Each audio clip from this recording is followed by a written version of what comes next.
Okay, everybody on the left, hold on.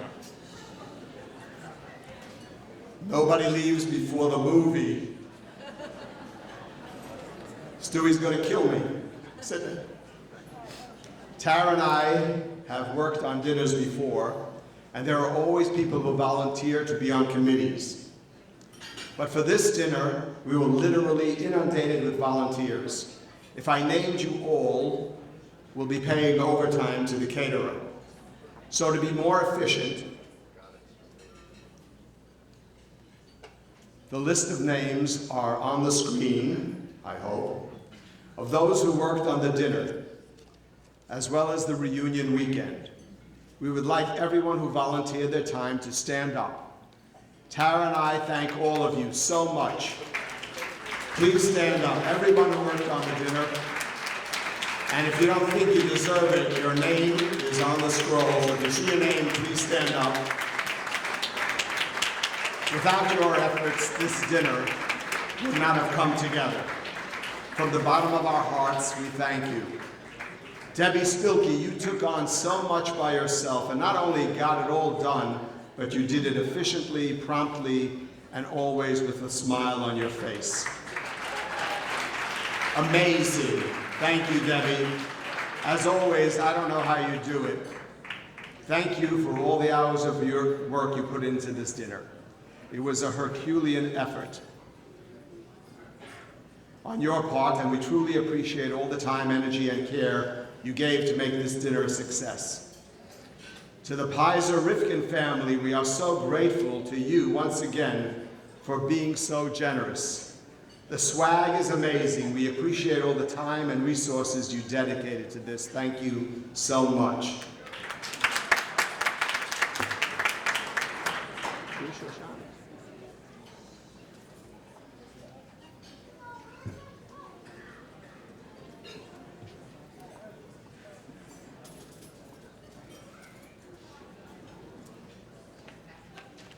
Okay, my last thank you. By the way, somewhere I lost the Shoshana thank you, but Shoshana, you know I love you, Tara loves you, you're the best. Somehow the computer screwed up, I don't see it here. Anyway, my last thank you to my co-chair, Tara. There is no way I could have done this without you. After 45 years of marriage, I'm thinking that we make a pretty good team. Your creativity added so much to this dinner. The concept of making a memory book, the idea about the benchers, the tissue packs, and so much more.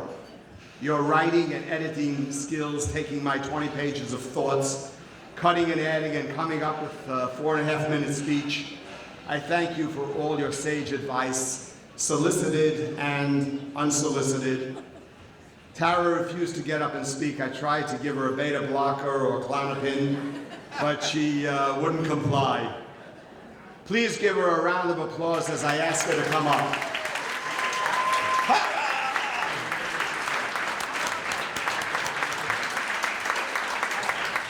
No touching, no touching. Before you leave the dinner tonight, you will receive a scholar's book filled with beautiful words of Torah from esteemed colleagues of Rabbi Lerner. This book came into existence through the sole efforts of two people, Lonnie Pelkowitz and Sue Talansky. This project was conceived by and executed by both of them alone. Although it was fueled by their close friendship with Abby and Yaacov, it was an enormous undertaking. Contacting the authors, collating the articles, and everything else that goes into editing and publishing a book.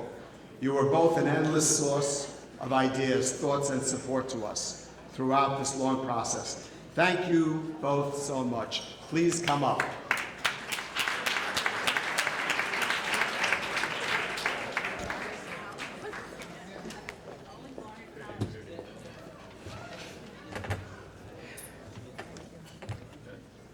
Hi, everybody.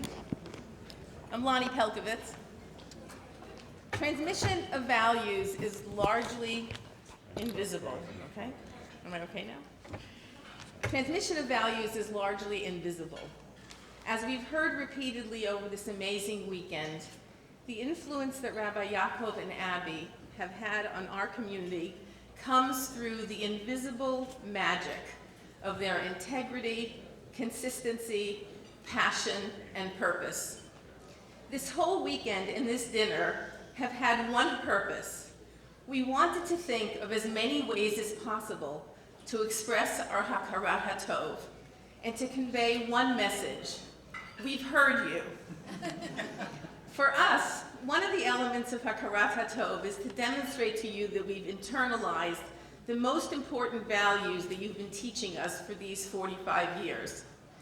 You embody all of the elements that contribute to successful transmission of values. You are consistent and clear in your own beliefs and able to communicate them to anyone with warmth and kindness, and most importantly, without judgment, taking each of us for who we are and where we stand, able to see the perspectives of others and willing to devote all the time necessary to convey your message. Okay, so maybe we haven't stopped talking in shul, but we're doing more chesed, supporting Israel passionately, giving generously, davening, and most important, learning Torah in all of the myriad ways that you have taught us, and each of us working on our relationship with Hashem. We were trying to think of a way to honor your commitment to Limud Torah, Harbatzat Torah, and Kavod HaTorah. So we looked for a way to increase Torah learning in your honor, turning to your family, mentors, Rabbeim, colleagues, and students, mostly from outside the Great Knit community, to each send us a Dvar Torah with a personal touch, to combine the learning of Torah with their own personal connection to our beloved Rabbi Yaacov and Abby. And so, Learning for the Lerners was born, a volume that we are honored and thrilled to present to you, a volume filled with the overwhelming responses from many of the people you have touched. Each submission is infused with Torah and an appreciation of the values you embody. We loved to see that we in the Great Knit community are not alone in recognizing and appreciating your unique gifts. This book was a labor of love, and we hope that you can savor the wisdom and warmth of its pages and appreciate that you are cherished far and wide. After the program, the books will be distributed to everyone here.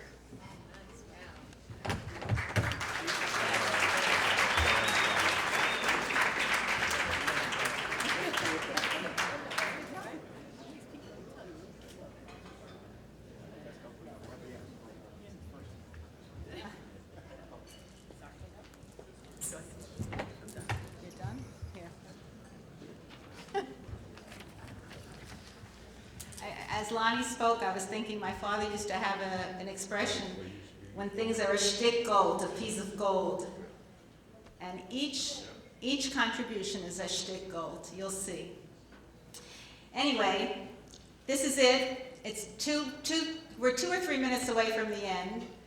And I will say, as Steve Jobs said, just as he's about to announce a new iPhone, just one more thing.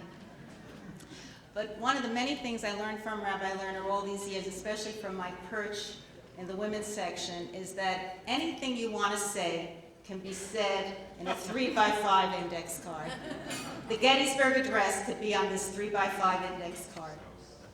So let's begin. 23 years ago, in 1997, the Golumbeks, the Kalishes, and the Tolanskis traveled to Poland with Rabbi Lerner and Abby and about 30 other people. We, like other groups, toured the death camps, the shuls, and the grave sites, and experienced the overwhelming emotions that accompany you as you set foot into this vanished world.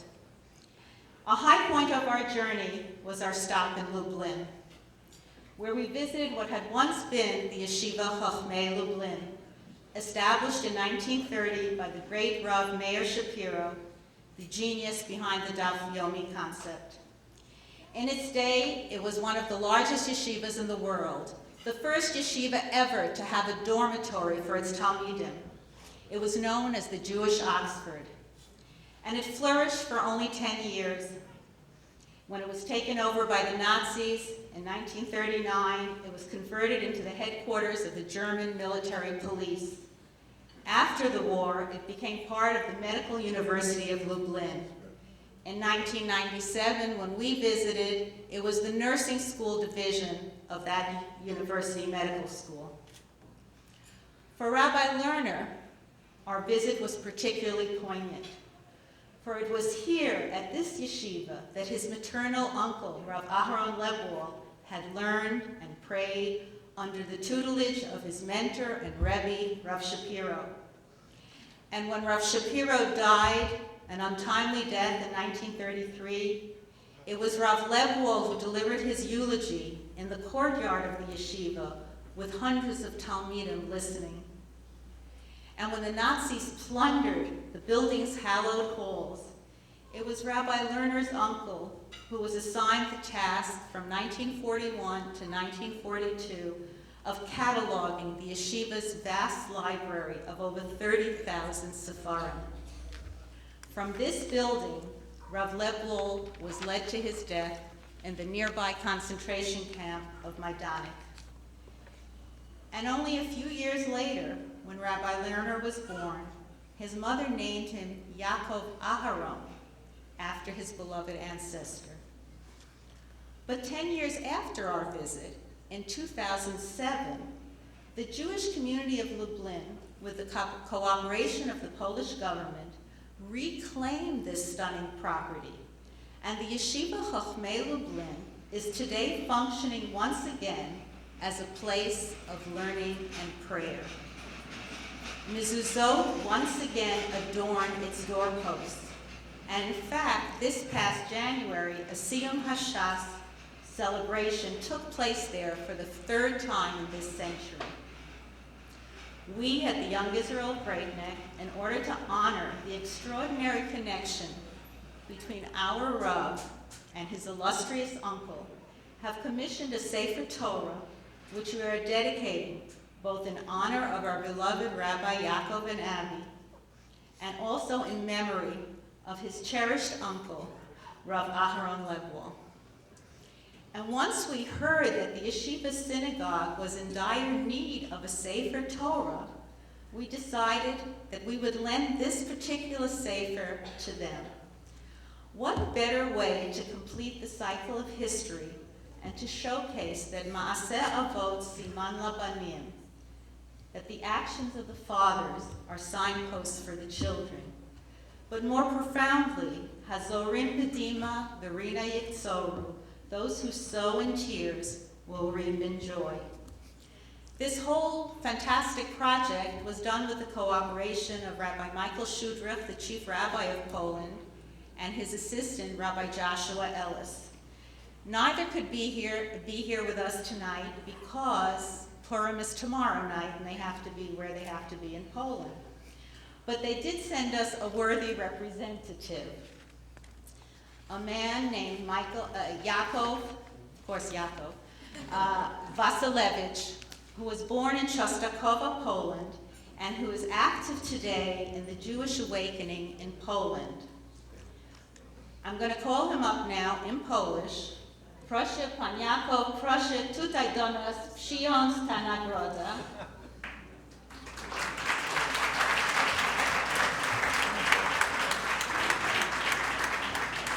And now, I'd like to present this Torah to Rabbi Lerner and to Abby, and I hope you all rise as it enters this room, and we will dance with its inaugural dance.